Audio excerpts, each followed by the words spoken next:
அவர் டிசிப் சீனிவாசன்றவர் இங்கே இருக்க மக்களுக்கு எப்படி பழக்கம் ரொம்ப நல்ல நல்ல பழக்கம் பழகுனா அப்படி எல்லாரோடையும் பண்ணார் அப்படிங்கிற சரியான பழக்கம் பழகுனார். அவன் வந்து என்ன பண்ணிட்டான்னா எங்கே போடணுன்னையும் போய் கூட்டியாந்துடணும். சொல்லு, இந்த வீட்டுக்காரன் எங்கே போயிருப்பான், அந்த வீட்டுக்காரன் எங்கே போயிருப்பான், அவன் எங்கே போயிருப்பான் அப்படின்னு க்ளீனாக கேட்பார். அவங்க சொந்தக்கார இடத்த பிடிச்சி சொன்னால் போதும். அப்போ இப்போயாட்டம் ஃபோனுக்குன்னலாம் இல்லை, ஒரு ஆளை பிடிச்சி அனுப்ப வேண்டியது. அவங்ககிட்டே போய் சொல்லி வந்தானா வரட்டும், வரலன்னா கொஞ்சம் கஷ்டங்குதுன்னு சொல்லிவிட்டாங்களா அவன் கோவைங்கன்னு அவனோடையே வந்துடுவான். யார் போய் சொல்கிறானே அவனோடையே வந்துடுவான். எனக்கு என்ன வழி விட்டாலும் சரி, இங்கே வந்துட்டா எதுவும் இல்லை, என்னை பார்த்துட்டாவே எந்த அடியும் இல்லை, எதுவும் இல்லை. அந்த பணங்கணமெல்லாம் வேண்டாம், இங்கே இருந்துக்கிறேன் சார், நீ என்ன பண்ணுறியா பண்ணுன்னு பழைய கேஸ் இருக்கிறவங்களாம் கேஸை உருப்படியாக இருக்குதுன்னு தெரிஞ்சுக்கிட்டாங்களா அவங்க போக மாட்டாங்க. சோறாக்கி தின்னுக்கிட்டு இங்கே கல் தூக்கு மண்ணுக்கு தூக்கிறதுக்கு அப்படியே வச்சுக்குவார். ஒரு 10-15 பசங்களை வச்சுக்கிட்டார். இவர் அவரை கொல்றதுக்கான காரணம் என்னவா இருந்தது இப்போ சொல்கிறாங்க? காரணமெல்லாம் ஒன்றும் இல்லை, சாடி தான்பா காரணம். அவங்க தங்கச்சி ஒருத்தி இருந்தா, அவன் தங்கச்சி ஒருத்தி இருந்தாளா, இவன் போய் அங்கே நாட்ராபாளையத்தில் பேட்டி ஆகியிருக்கிறா அவங்க அண்ணங்கிட்ட. இப்படி சரண்டர் ஆகிக்கா வந்து அப்படின்னு கொஞ்சம் நல்ல இதெல்லாம் குணத்தில் அவள் சொல்லியிருக்கிறா. இந்த மாதிரி ஆளுக்கிட்ட சரண்டர் ஆகிக்கா, உயிருக்கு ஆபத்து வராது. இவர் சீனிவாஸ் வந்து சரண்டர் பண்ணால் அவங்க எந்த உயிருக்கு ஆபத்து வராமல் ஹெல்ப் ஆமாம், வீரப்பணம் ஒரு ஆளை மட்டும் பண்ணால் போதும் சரண்டர். வீரப்பணம் மட்டும் ஒரு ஆளை மட்டும் சரண்டர் பண்ணால், சரண்டர் இங்கே பண்ணுறதில்ல, பெங்களூர் பக்கம் வேறு பக்கமாக கூப்பிட்டு போயிடணுன்னு தான் அவர் சொல்கிறார். இந்த அரசாங்கத்துக்கே தெரியாதுன்னா கூப்பிட்டு போய் விட்டு வந்துடுறோம் அப்படிங்கிற. அப்படி டிஆப்பா தான் நம்ம முதல்ல இந்த புரோடப்பங்களாவிலேருந்து வந்தபோது இவன் தான் லஞ்சம் வாங்கிட்டு விட்டுட்டான் அப்படின்னு சொல்லி இவன் மேலே வச்சாங்களே, பழி பண்ணிட்டாங்களே சீனிவாசன் டிஆப் மேலே. அந்த பணி டிஎஃப்ஓ தான் அப்போது பெங்களூரில் அரெஸ்ட். ஆமாம், அங்கேருந்து அரெஸ்ட் பண்ணி புரோடப்பங்களாவை கொண்டு போய் வச்சதே இவரே தான். இவரே லாட்டையும் போட்டுக்கிறாரு, ஆள் வச்சு லாடம் கட்டியிருக்கிறாரு, வீரப்பனுக்கு ஏரோப்ளான் தூக்கியிருக்கிறாரு. இவங்கெல்லாம் வீரப்பம் இப்படி பண்ணணும். ஆனால் இவர் சிவசுப்பிரமணியம் அவர் சொல்கிறப்போ அந்த சீனிவாஸ் வேற இவர் வேற அப்படிங்கிறாரு. ஆனால் சீனிவாசன்ற ஒரு பேர் அங்கே இருந்ததுன்னு தான் சொன்னாங்க. அப்போது பெங்களூரில் அரெஸ்ட் பண்ணப்போ சீனிவாசன் அவங்க பிடிச்சி போலீஸ் ஸ்டேஷன்லாம் போட்டாங்க.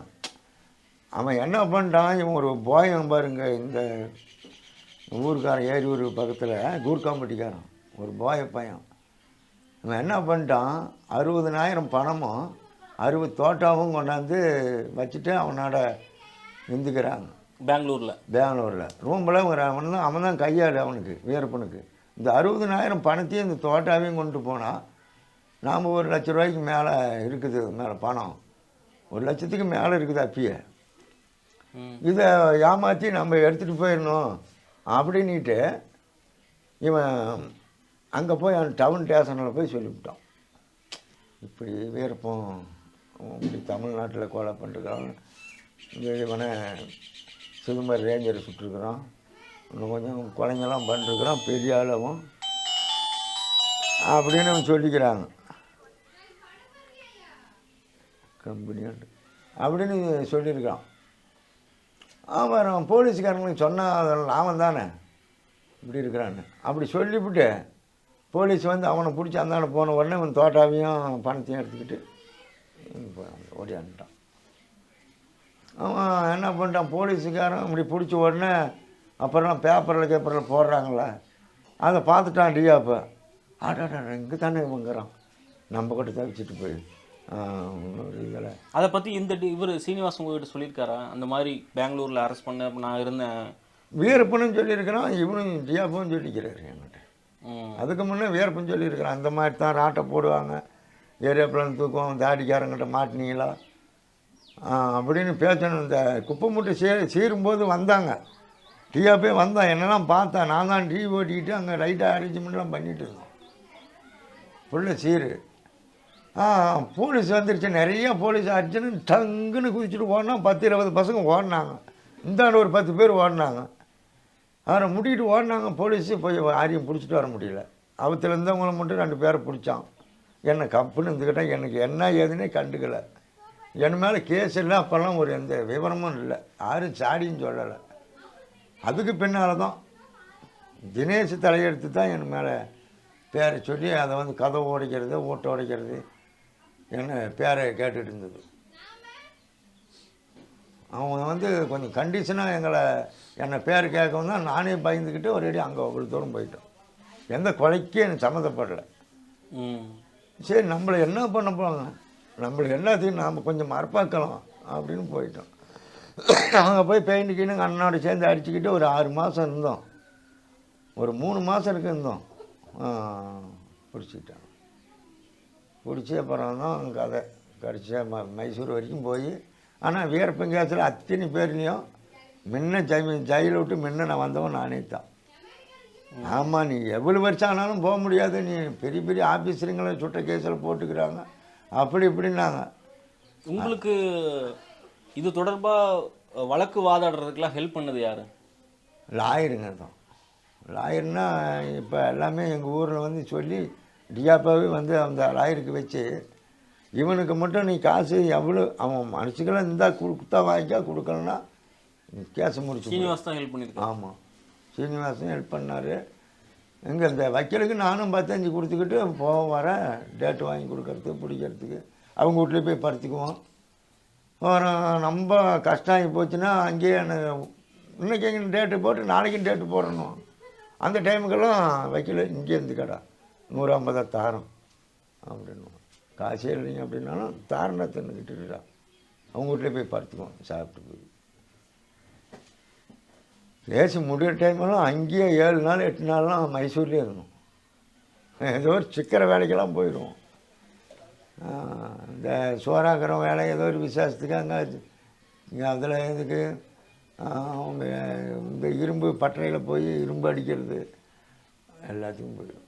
அப்போ போய் கேஸ் முடிகிற வரைக்கும் கரெக்டாக போயிட்டு ஜட்ஜ்மெண்ட் தீர்ப்பு பண்ண உடனே வந்தோம்.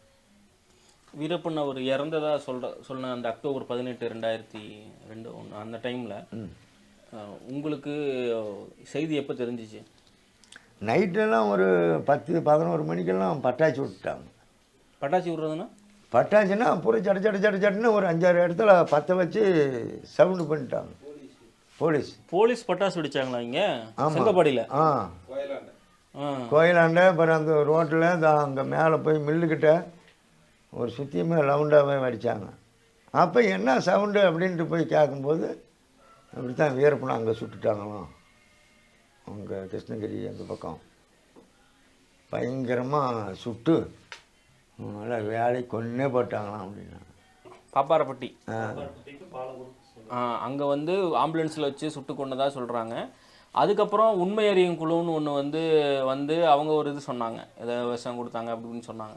ஆனால் சிவசுப்ரமணியம் வேற ஒன்று சொல்கிறாரு. உங்களுக்கு அது தெரியும், அது கேள்விப்பட்டீங்களா நீங்கள்?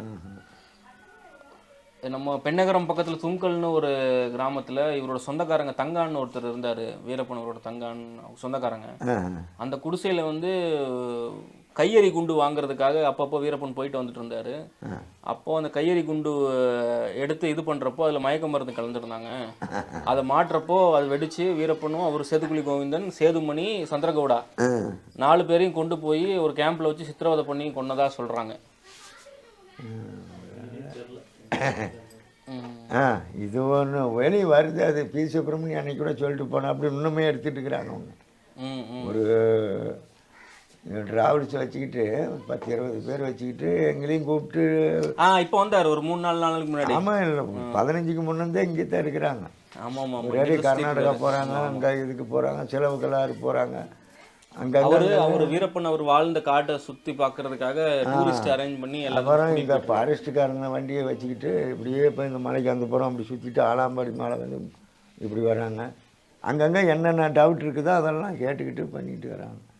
அந்த காலத்தில் அது இறந்ததை பற்றி நம்ம வந்து எப்படி இறந்தாருன்றது அது கூட விட்டுருங்க, அது கான்ட்ரவர்சியான விஷயம். அதுதான் முக்கால் பங்கு. இப்போ நம்ம இதையே வச்சுக்க வேண்டியது தான். இப்போ அவங்க போனாங்க, சுட்டாங்க, செத்தாங்க, அவ்வளோதான். உங்களுக்கு வருத்தமாக இருந்ததா அந்த டைம்? என்ன வருத்தம்னா திக்குங்கிறது தான். ஏன்னா நாலு திட்டு கொஞ்சம் இன்னைக்கு செத்து போயிட்டானே.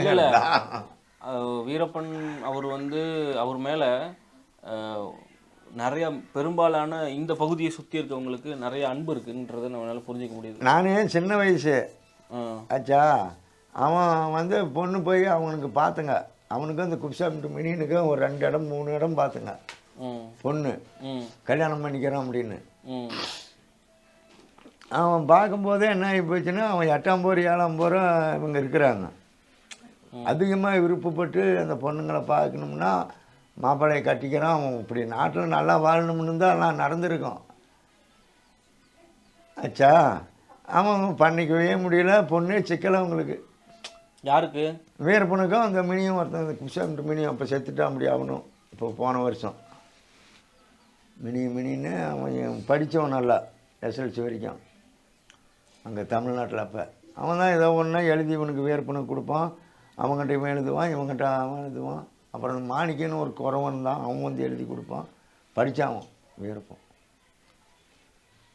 அப்புறம் எழுதிட்டு படிச்சுட்டு இருந்தாங்களா. அப்போ என்ன ஆகி போச்சுன்னா, இவங்க நல்லாவே ஊருக்குள்ளேயே நல்லாவே இருக்கும்போதே கொஞ்சம் சொல்லவன் சாடி சொல்கிற பேச கேட்டுக்கிட்டு ஒவ்வொரு பக்கமாக பார்ட்டிங்களை அப்படியே விரோதம் பண்ணிக்கிட்டே ஒதுக்கிட்டான். ஆனால் அவருக்கு எந்த கெட்ட பழக்கமும் கிடையாது. எல்லா பழக்கமும் உண்டு. எல்லாமே குடித்தான், ட்ரிங்க்ஸ் குடித்தான், கஞ்சா இழுப்பான். என்னோட அவனும் சேர்த்துல கொஞ்சம் ஏதோ ஒரு இழுப்பு கொடு அப்படின்ட்டு குடிப்பாங்க. ஒரு அடி கவிதையிலேருந்து அட்டைப்பட்டி கொண்டாந்து வச்சுக்கிட்டு குடிப்பாங்க. ஏதோ ஒரு கொலைக்கலை நடத்தணுன்னா ஃபுல்லாக குடிக்க வைக்கும். குழந்தானுக்கெல்லாம் குடிக்கலன்னா போதை வரலன்னா அந்த மாதிரி வேலை செய்ய மாட்டான். குழந்தான் தான் முன்னாடி சுடுறாள். ஆத்தூர் குழந்தாங்கிறவான் அவன் தான் அந்த டிஆபியும் சுட்டவன் அவன் தான். அந்த 5 பேரில் சுட்டவனும் அவனே தான். அந்த 2 பேரில் சுட்டவனும் அவனே தான். ஃபஸ்ட்டு வேடி அவனே தான். ஒட்டங்கையில்